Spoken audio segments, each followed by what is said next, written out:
балам неге кеш сөйлейді, неге сөйлемей жатыр деген сұрақты ата-аналар ең бірінші өздерінен бастау керек. Сол балаға сөйлеуге жағдай жасады ма? Баламен айналысты ма? Айналысты ма, жүгіртті ма, бесікке салып тербетті ме, яғни вестибуляркасын дамытты ма, ол баламен сөйлеп аймаласты ма, тактилкасын дамытты ма, осының барлығын қарау керек. Ал уже 2-ге дейін туыла салысымен тамаққа да гаджетін беріп, тамағын беріп, өзімен өзін қойып, өзі ана жақта компьютермен жұмыс жасап, қазір енді көбісінде онлайн жұмыс, үйде отырып аналар ақша тапқысы келеді, онлайнда отырады, бір бөлмеге баланы қалдыра салады, бала өзімен өзі өсіп жатыр, физикалық тұрғыда өтізіп жатыр, ал ментальды тұрғыда сөйлеу жағына артта қалып жатыр. Сондықтан 2 жасқа келіп, 3 жасқа келіп, маған неше жаста сөйлеу керек еді деп мен келіп сұраған, ол біріншіден дұрыс емес. Бала туыла салысымен сөйлейді.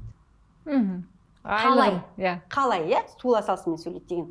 Ол ыңғайлағаны, яғни шкаласын қарап, ыңғайлағаны, осының бәрі ол сөйлеуге, яғни сөйлеу аппаратынан шыққан дауысына қарайды. Одан кейін 2-3 айлығында ыңғайлағаны, яғни агулағаны, гу-гу-ка, пәп-пәп-мәм-мәм-мәм, 7-8 айында мәм-мәм-пәп-пәп, еріндік дыбыстар, губные звуки, мәм-мәм-пәп-пәп, тәт-тәт-тәт деп сосын сол кетеді. Одан кейін барып бе, ап деген сол сияқты ең оңай дыбыстар, дауыстар шығарып, сол қарым-қатынас құралы болады.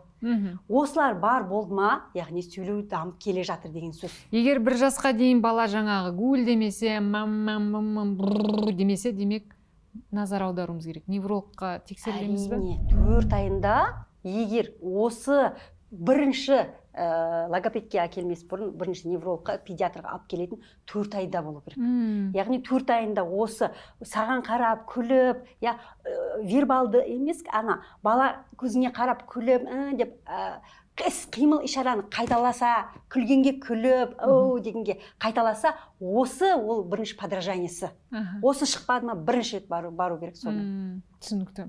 Ал енді 2-3 жас қай жаста сөйлеу керек деп тағы да сіздің алдыңызға келетін ата-аналар бар. Бізді көріп отырған ата-аналар да бар. Неше жаста неше сөз білу керек, оны санап жүреміз бе, әлде қандай белгілерге назар аударамыз? Мама деп айтып, бала мама деп айтса, енді тілі шығады деп ойлаймыз, үміттенеміз, күтеміз.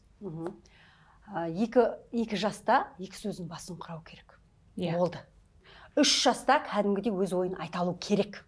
Солай ма? 2-3 сөз қосу. 2 сөздің басы деген мама бер, су алам, дала шығам деген. Су ішем, дала шығам деген 2 сөздің басын құрау керек дегеніміз. Енді қарабай тілмен айтып тұрғаным, 2 жаста кем дегенде балада 20-30 100-ге дейін сөз болу керек. 50 деп санап қояды, ол санап отырмайды ешкім. Шындығында ешкімде ондай дневник жоқ.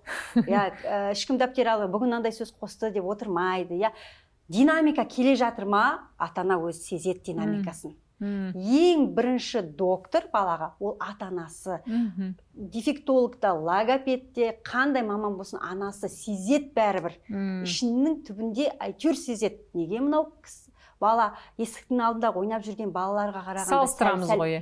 Сәл-сәл араласуы төмен, сөздерді дұрыс айтпай жатыр, деп қана суды қана болады. Мама саусақ, саусақ шыққаның өзі, біз қазіргі күнде біздің балаларда, келіп жүрген балаларда саусағымен көрсеткеннің өзіне біз үлкен қуанышпен қараймыз, өйткені даже осы указательный жаста жоқ. Бұл жаңағы баланың ақыл есінің дамымауына әсер етеді. Мысалға саусағымен көрсеткен бала, яғни сөйлейді деген сөз.